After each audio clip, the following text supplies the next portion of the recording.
The scanner log showed a child's handprint. That was what stopped Senior Analyst Vethkara mid-stride in the corridor of the recovered vessel.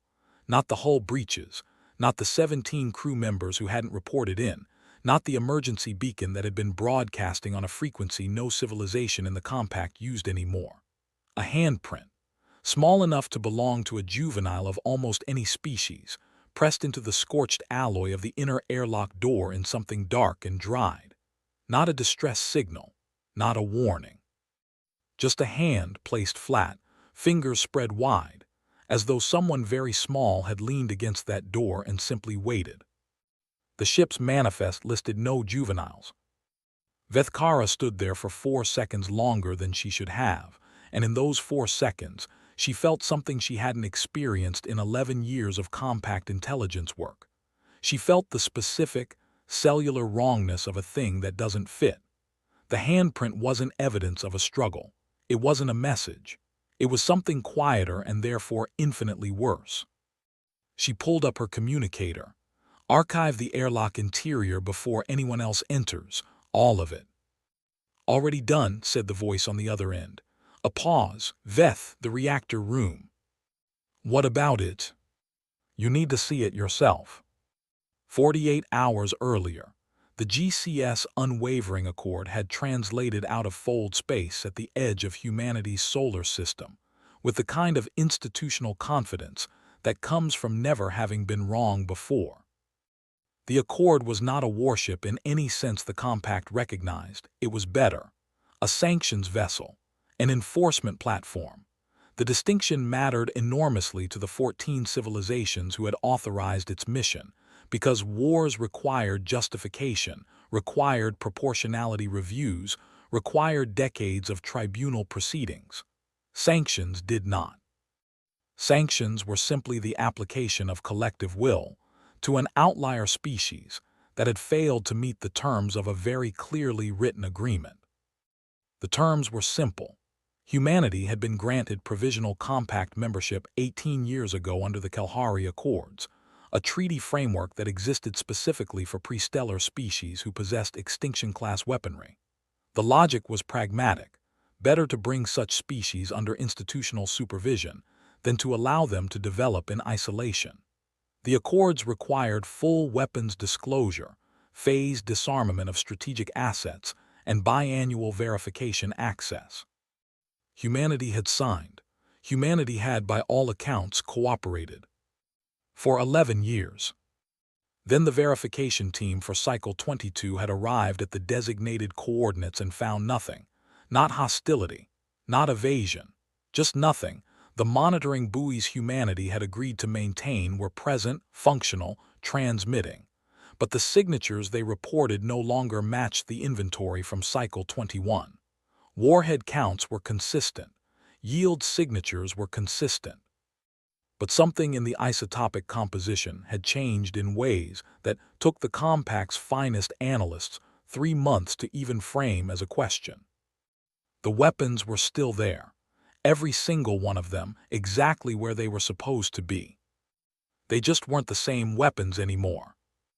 That was Mystery 1. It would not be resolved quickly. The compact's immediate interpretation, the logical one, the institutional one, was contamination, equipment drift, perhaps a calibration error in the monitoring infrastructure. These things happened. They had happened before with the Drevathi, with the Psalm Collective, twice with early Valkyrie installations. The compact had protocols.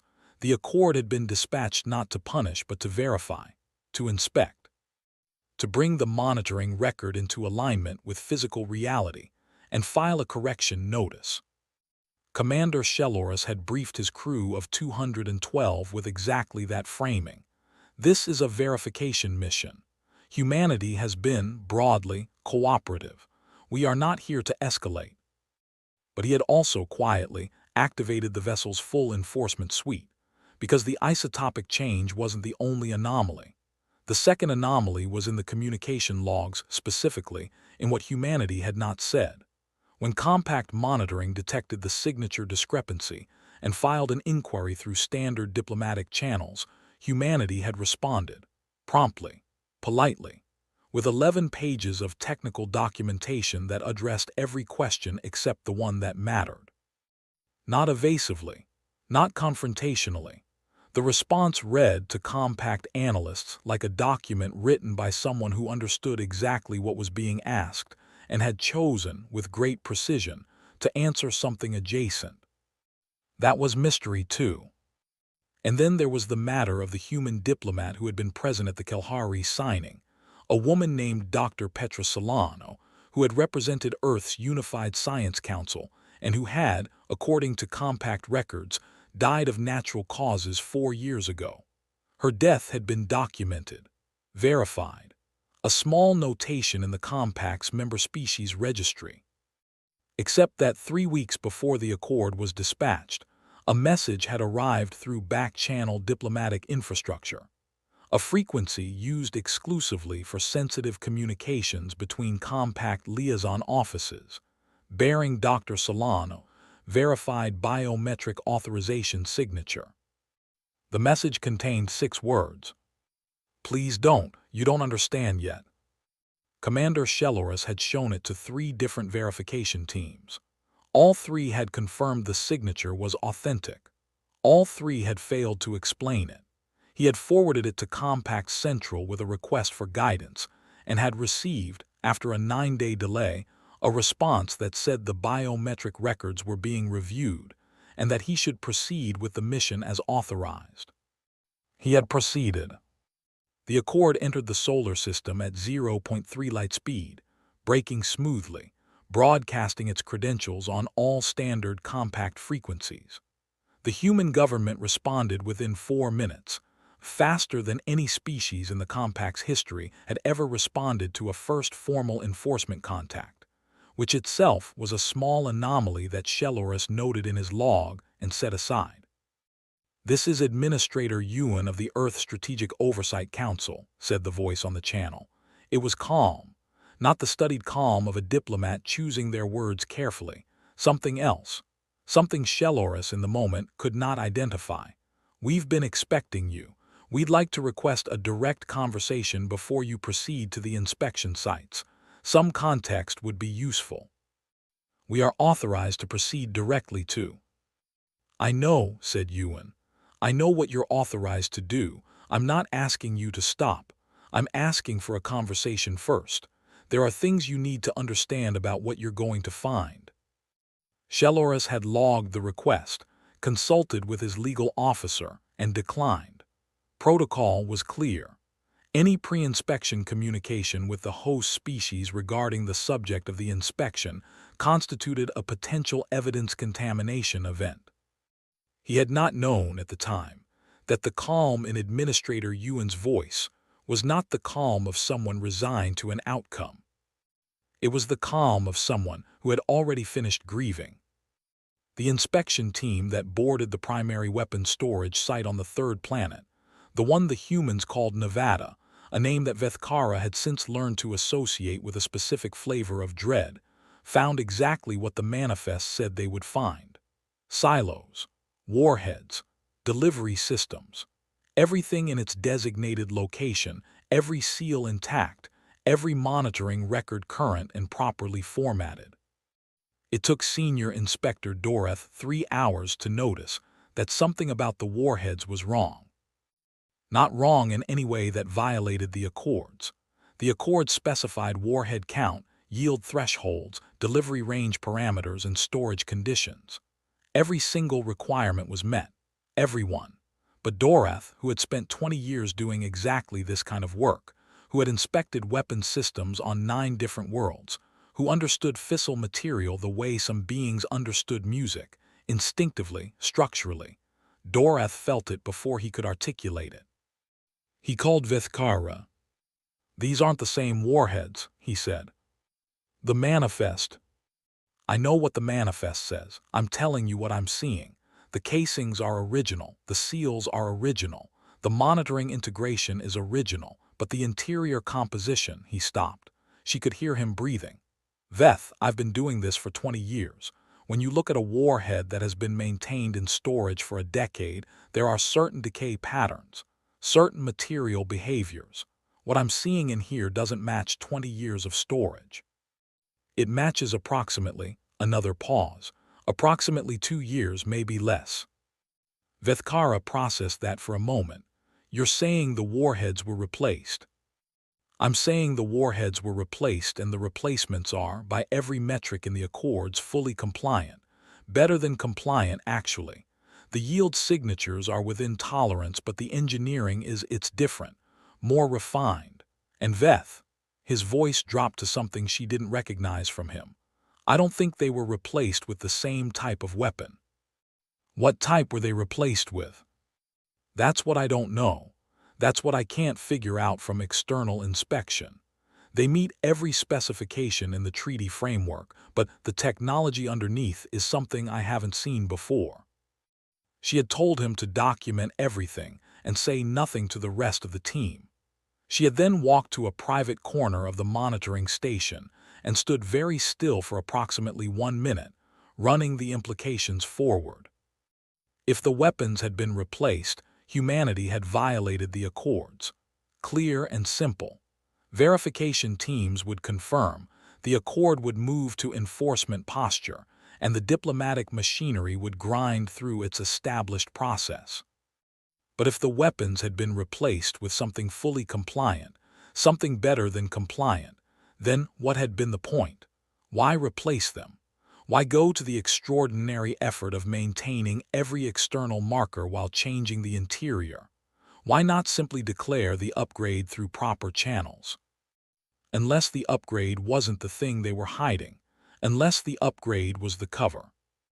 She was still standing in that corner, working that thought into something she could report when her communicator chimed. It was the Accord, Sheloris. Vethkara, we have a situation. What kind? The kind where I need you back on the ship immediately. A pause that was not a communications delay. One of our engineering teams went into the tertiary monitoring facility at grid reference 7 to run a standard infrastructure verification. They aren't responding.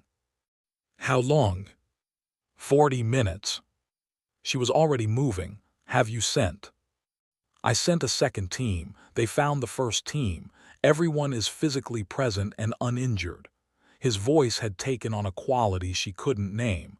They just aren't responding to anything. The medical officer's report used the word catatonic asterisk 3 times and unresponsive asterisk 7 times and did not at any point explain what the engineering team had seen. They were conscious. Their vital signs were stable. They could perform basic motor functions when guided. But when addressed, when shown images, when prompted in any format, they simply looked, not at the person in front of them, at something else, something not present in the room. All 6 of them, looking at the same thing. Whatever was at grid reference 7, the Accord had begun to suspect, was not a monitoring facility. Sheloris made his decision with the precision of someone following procedure, and the speed of someone who understood that procedure was now insufficient. He ordered a full withdrawal of all ground teams. He moved the Accord to high orbit. He opened a channel to the human government. Administrator Ewan answered in under 30 seconds. I'm going to ask you one question, Sheloris said, and I need you to understand that what you say in the next 60 seconds will determine the nature of everything that follows. What is at grid reference 7? Ewan didn't hesitate. That was the detail that Vethkara, reviewing the recording later, kept returning to. No pause, no consultation, no breath drawn for time. A door, Ewan said. A door to what? We haven't opened it yet. We were hoping you'd arrive before we had to. The silence on the channel lasted 11 seconds. Vethkara counted them. What's on the other side? Sheloris asked. We don't know. That's the truth, Commander. We genuinely don't know. But we've been measuring it for 6 years and we know what it's made of, and that's why we replaced the warheads. A pause. Not to hide the new ones. To have something to offer it when it opens. Here was what the Compact knew in this moment, and what it did not know. It knew humanity had replaced its nuclear arsenal. It knew the replacements were technically compliant. It knew 6 of its trained personnel were currently staring at walls. It did not know that the isotopic shift in the warhead signatures, the anomaly that had triggered the entire verification mission, was not an error, not a drift, not an equipment failure. It was a response, a signal match. The thing at grid reference 7 had been, for 6 years, broadcasting something, and the new warhead cores had been built to broadcast it back. It did not know that the 11-page technical document humanity had sent, the one that answered every question except the right one, was not evasion.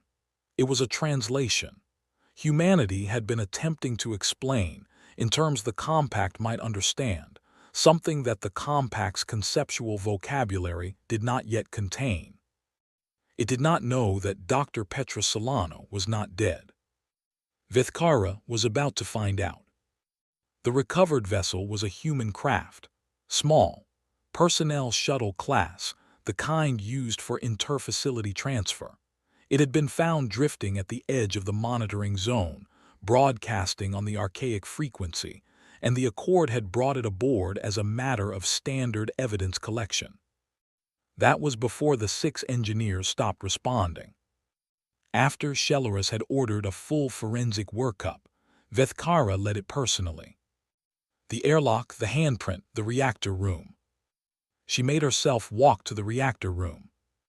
The door was sealed from the inside, which was the first anomaly, because personnel shuttles didn't have interior reactor seals. The design assumed the crew could always access the engine compartment from either direction. Someone had welded it, from inside, using tools that had to have been brought specifically for that purpose. It took her team 4 hours to cut through. The reactor room was intact, functioning, in fact, running on a low-power maintenance cycle that was, technically, what kept the shuttle from being completely dark when they found it. All of that was normal. What was not normal was the woman seated against the far bulkhead, wrapped in a thermal layer, holding a tablet that she had apparently been writing on for an extended period.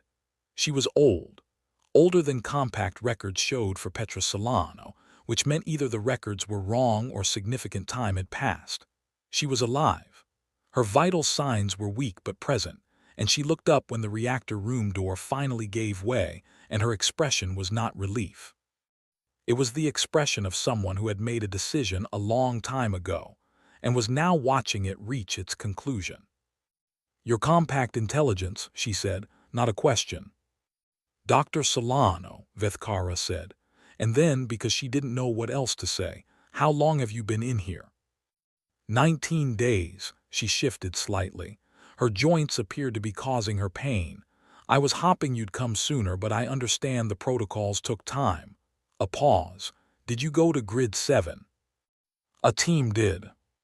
"And they stopped talking?" "Yes." She nodded, just nodded slowly, the way someone nods when the thing they feared has in fact happened, and there is now nothing to do but continue. "How many?" 6. "They'll recover, probably. The first few times people recover. It's the cumulative exposure that—" She stopped. "Sit down, please. I have a great deal to tell you, and I want you to be able to hear it without the part of your brain that handles threat response drowning everything else out." Vethkara sat down on the floor of the reactor room of a drifting human shuttle, across from a woman who had been recorded as dead for 4 years, and said, "Tell me." She talked for 3 hours. Vethkara recorded all of it and interrupted only when something failed to translate into a concept she could process. The tablet had records, equations, images that Vethkara looked at carefully and then put down quickly because something about them made her eyes want to do something other than process visual information normally. The shape of the story was this.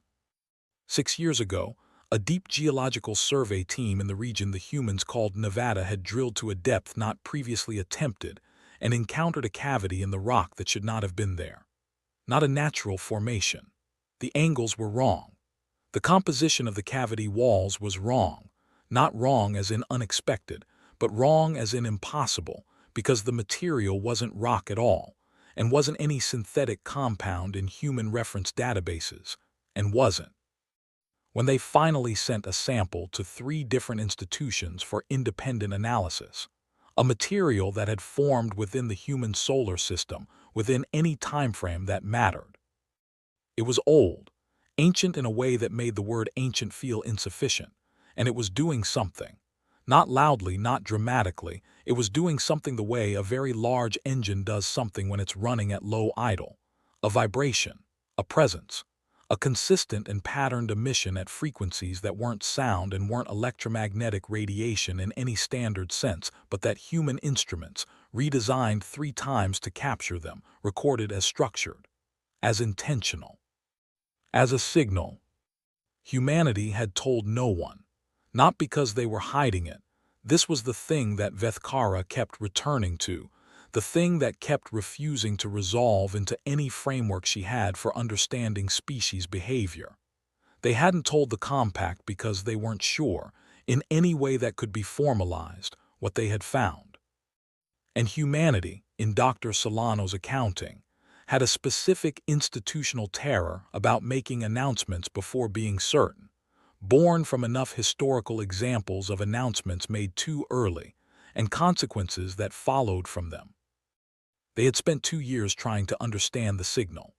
They had spent another 2 years trying to determine whether it was a signal at all, whether the structure might be natural, might be an artifact of their instruments, might be something their pattern recognition was imposing on noise. The 4th year, they had brought in Dr. Solano, because Dr. Solano had spent her career studying the Kalahari Accords not as diplomatic documents but as technical ones. She had the security clearance. She had the relevant expertise. And she had, within 2 months of her first exposure to the signal recordings, understood something that everyone else had missed. The Compact's weapons monitoring infrastructure, she said, uses isotopic signature tracking as its primary identification methodology. Every warhead in every signatory species arsenal has a unique isotopic fingerprint, registered at signing, compared at each verification cycle. Yes, Vethkara said. The signal from Grid 7 is structured using the same underlying encoding scheme, not similar, the same, identical mathematical framework. She let that land. Something built that cavity, and whatever built it was aware of your monitoring methodology, possibly aware of you, or was aware of whatever you evolved from. Vethkara didn't speak for a moment. You're saying... I'm saying the thing in Grid 7 predates the Compact, potentially predates every civilization currently in the Compact, and it knows your institutional framework. It has been transmitting in your monitoring language. She paused. We didn't replace the warheads to hide anything. We replaced them to answer it. We built warhead cores that could emit in the same encoding scheme. We've been having a conversation with it for 2 years. What has it said? Petra Solano looked at her hands. That's the part I'm still working on. A pause. The early parts of the exchange were simple, pattern matching, confirmation that the encoding was shared. Then it began sending something more complex, something that we don't have the interpretive framework for yet. She looked up. That's what your engineers encountered. The full signal unshielded in the chamber directly above the cavity. We built shielding into the monitoring facility at Grid 7, layers of it, specifically so that exposure would be limited. Your team didn't know about the shielding. They went in through the secondary access, which bypasses it. Vethkara thought about 6 people staring at walls. What does it do, the unshielded signal? It's not harmful, Solano said. We're fairly certain it's not harmful. What it appears to do is, she searched for words. It asks a question, a very large question in a format that the human mind doesn't have the capacity to hold all at once. So when a person is exposed, the brain doesn't shut down. It tries to process. It keeps trying, and while it's trying, the conscious interface, the part that handles speech and voluntary response, is essentially idling. For how long? The longest we've observed is 9 days. She said it quietly. 9 days, Vethkara repeated. The person recovered fully. All 3 persons who have experienced extended exposure have recovered fully. They describe it afterward as, she paused. They describe it as having been somewhere, not as unconsciousness, as presence in a place that doesn't correspond to any location they can name. And the question, Vethkara said, the large question, do you know what it is? Petrosolano was quiet for a long time. We think so, she finally said. We think it's asking whether we're ready, whether any of us are ready. She glanced at the tablet in her lap. Not humanity specifically, any of us. Ready for what? For it to open. The Accord held position in high orbit for 6 hours while Vethkara compiled her preliminary report. During those 6 hours, she spoke 3 more times with Petra Solano, twice with Shelorus, and once, briefly, carefully, with Administrator Ewan, who listened to her summary with the particular quality of attention that meant he was processing implications in real time and didn't want to interrupt the chain. The question your people keep not asking, Ewan said when she finished, is why we didn't tell the Compact. I was going to ask it. We didn't tell the Compact, he said, because the signal architecture matches your monitoring infrastructure, which means whatever is in that cavity has knowledge of your civilization specifically. And we didn't know when we first understood that we still don't know whether that knowledge is contemporary or historical, whether it's been watching you, whether telling you was something it wanted us to do or something it didn't. He paused. We were trying to understand the game board before we invited anyone else to the table. Vethkara sat with that, and the message, Dr. Solano's message, the 6 words. That was her idea. She'd been in the facility for 8 months by that point. We thought, he stopped. She thought she was close to something, a framework for what the question was actually asking. She wanted more time. She wanted you to slow down, a pause that was longer than the others. We didn't tell her the message had gone through. She went back in the following week for another exposure session and didn't come out. Vethkara processed that. She went in voluntarily, knowing the duration could be. She left a note. She said she needed to hold the whole question at once. She said no one had done that yet and someone had to. And she survived. She spent 9 days somewhere that isn't here, Ewan said. Whether she survived is a matter of how you define the word. Vethkara thought about the woman in the reactor room, the expression on her face when the door came open, the particular quality of calm that she had been trying to identify since the moment she saw it. She understood it now.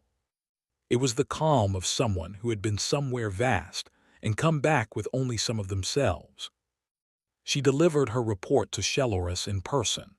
She had decided, before entering the briefing room, that she would not minimize anything, that she would present the situation with the accuracy it required, regardless of what the Compact's institutional frameworks were designed to do with information of this kind. She had also decided, somewhere between the reactor room and the briefing room, that she was going to recommend something that no Compact intelligence officer had ever formally recommended before. She recommended doing nothing. Specifically, she recommended withdrawing the Accord from the solar system, filing a full information hold on all data gathered during the mission, and giving humanity the time it had been trying to buy. Shelorus looked at her for a long moment. He was not a stupid being. He had led this mission because he was careful, thorough, and institutionally trustworthy. The kind of commander who did not deviate from protocol because protocol was what he had built his sense of the world upon. "You're asking me to let them continue," he said, "in potential violation of the Accords." "I'm asking you to consider what we're actually looking at," she said. "They replaced the warheads.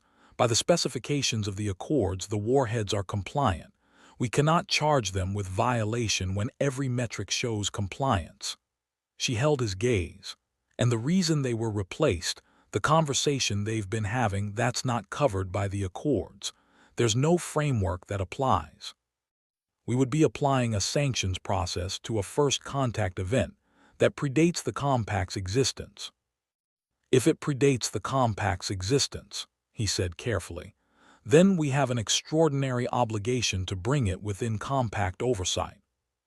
Or, she said, we have an extraordinary obligation to recognize that humanity stumbled into something that is specifically calibrated to a compact monitoring system, and they chose, instead of panicking, instead of going public, instead of escalating, to study it, quietly, methodically, to try to understand it before making it anyone else's problem. She paused.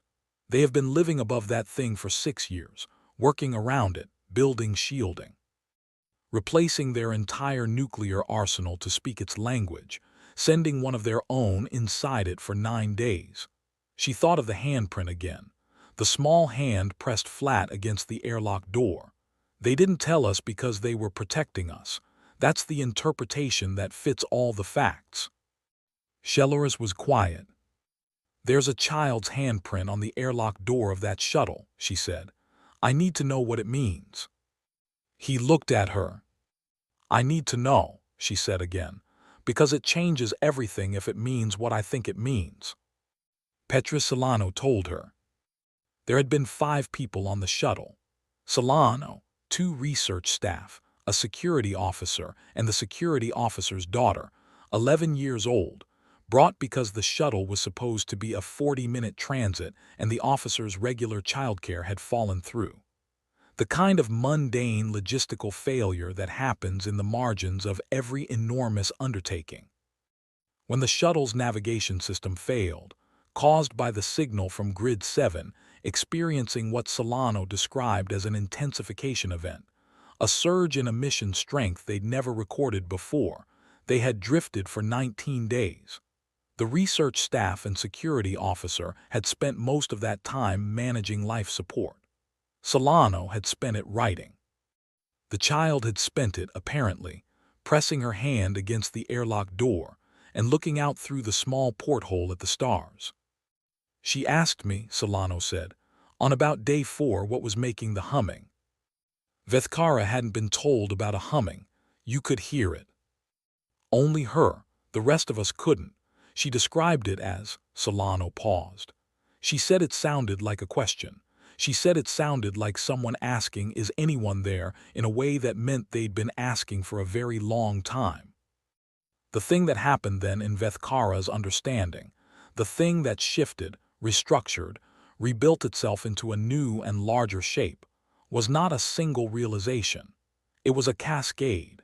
Each piece of everything she had learned over the past 2 days rearranged itself around a new center. The signal used compact monitoring and coding. Humanity hadn't broken the accords.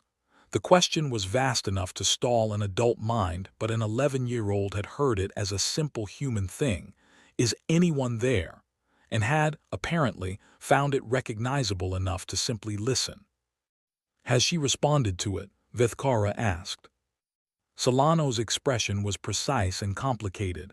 She's been talking to it, she said, through the porthole, conversationally, for about 12 days. What has she been saying? She told it her name. She told it she was 11. She told it about her school. She told it about her father. Solano's voice was level, but only technically. She told it that humans were nervous and that it should be patient with us because we get scared when we don't understand things. And it, Vethkara said, did it respond? The humming changed, Solano said. She said it started sounding less like a question and more like an answer. The Accord filed a full mission report 44 hours after it withdrew from Earth's solar system. The report was accurate in all factual particulars. It noted that the weapons inventory was compliant. It noted that a geological anomaly of significant interest had been identified. It noted that 6 personnel had experienced a temporary neurological event from which all were expected to recover fully. It recommended that a dedicated research commission be convened under joint compact and human authority. What it did not note, in any formal capacity, was the part of the conversation that Vethkara had recorded and then spent a long time looking at before deciding where it belonged. She had asked Petra Solano, in the last hour before the Accord's withdrawal, whether humanity had formed any conclusion about what was going to happen when the thing at Grid 7 opened, what they expected to find, what they were prepared for. Solano had thought about it for a while. "We don't know what's in it," she said. "We don't know what it wants. We don't know whether it's benevolent or indifferent or something else entirely. We don't know if it's a mechanism or a presence or a message or a threshold." She looked at her hands again. "All we know is that it's been waiting for a very long time for something, and for whatever reason, whatever criteria it uses, it seems to think we might be it." "And you're willing," Vethkara said slowly, "to open it without knowing." "We've been making that decision for 6 years," Solano said. "That's not a new question for us." "How?" Vithkara asked. "How do you tolerate that, the not knowing?"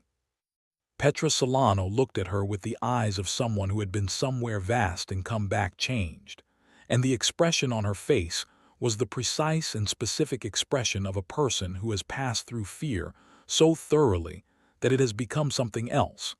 Not the absence of fear, but a country on the other side of it that has its own weather and its own geography. "We've been tolerating not knowing since the first time one of us looked up," she said. "It's not a limitation, it's the practice. The not knowing is what we do." Vethkara filed the recording of that conversation in a personal archive that she did not share with the mission report. She kept it for 11 years. She returned to it periodically. She showed it, eventually, to 3 people she trusted completely, and all 3 of them had the same reaction she had when she finally understood what she was looking at. They weren't afraid of humanity. Humanity had never been the threat. The thing in the ground had been waiting, and it had calibrated its signal to the compact's own monitoring language, which meant it had known the compact would come, had perhaps arranged for the compact to come. The isotopic shift, the anomaly that triggered the verification mission, that sent the Accord to Earth's orbit, that brought Vethkara to a reactor room floor in front of a woman who had been somewhere, had not been an accident of the new warhead core's broadcasting and the signal's encoding. It had been an invitation. The thing at Grid 7 had used humanity's compliance with compact monitoring protocols as a mechanism to summon compact observers to the solar system. It had done so by broadcasting at a frequency it knew the monitoring infrastructure would flag. It had known how the compact would respond. It had predicted the institutional machinery with sufficient precision to trigger it deliberately. And then an 11-year-old had leaned against a porthole for 12 days and told it to be patient. Vethkara lived with that. She lived with the specific shape of what it implied, not just about whatever ancient thing waited beneath the Nevada rock, but about what it had recognized in humanity, what criterion it was applying, what it had been waiting for that an 11-year-old girl, talking through a porthole about her school and her father, and the fact that humans get scared when they don't understand things, had satisfied. The compact spent a great deal of time, in the years that followed, trying to formulate a policy response to what had been found. It convened research commissions. It held diplomatic summits. It drafted frameworks and revised them and drafted them again. It was what the compact did. It processed the unprecedented through institutional structures until the unprecedented became precedent. Humanity did not wait for the frameworks. They never had. Grid 7 opened on a Tuesday morning in March, 18 months after the Accord's withdrawal, in the presence of a joint observation team that included 3 compact delegates, 7 human researchers, the security officer whose childcare had fallen through, and his daughter, who was now 12, and who had specifically requested to be there, and whose request had been granted because no one in the room had been able to articulate a reason why it shouldn't be. The records of what happened when it opened have been reviewed by every major scientific institution in the compact, translated into 47 languages, analyzed, debated, formally contested, and analyzed again. What everyone who reviewed the records agreed on was this: whatever was inside recognized the girl, not in any way that corresponded to prior acquaintance, not in any way that could be explained by the 12 days of conversation through a porthole, but in the way that recognition sometimes works, not as remembrance but as matching, as the resolution of a long pattern into a single coherent form. What the records also showed, and what no framework had yet adequately contained, was that the girl hadn't been surprised. When Vethkara saw that part of the footage, the girl's face in the moment the interior of the cavity became visible, the expression that was not awe and not fear, and not the particular overwhelm of encountering something beyond comprehension. She stopped the recording and sat with it for a long time. She had seen that expression once before. It was the expression of someone who had already finished grieving. Or perhaps, and this was the thought she returned to, again and again, for the rest of her career, the expression of someone who had been asking the same question for so long that when they finally heard an answer, they recognized it before they understood it. The compact went back to its frameworks, its summits, its drafted and redrafted policies. Humanity had been living above the answer for 6 years, not waiting for permission to be ready, not waiting for certainty or consensus or a sufficient institutional majority, just living there, working around it, talking to it through portholes, teaching their children to be patient with things that have been asking a question for longer than civilization has had language. That was the thing Vethkara wrote in her private record finally after 11 years, not in a report, not for any archive, for herself. They are not the strongest species in the galaxy. They are not the oldest. They are not, by any metric we measure, the most capable. They are the species that looked at something ancient and incomprehensible and enormous, something that stalled trained minds and hummed in frequencies we cannot hear, something that had been waiting possibly longer than our entire civilization has existed, and sent a child to talk to it. And the child was not afraid. And neither, it turns out, was the thing.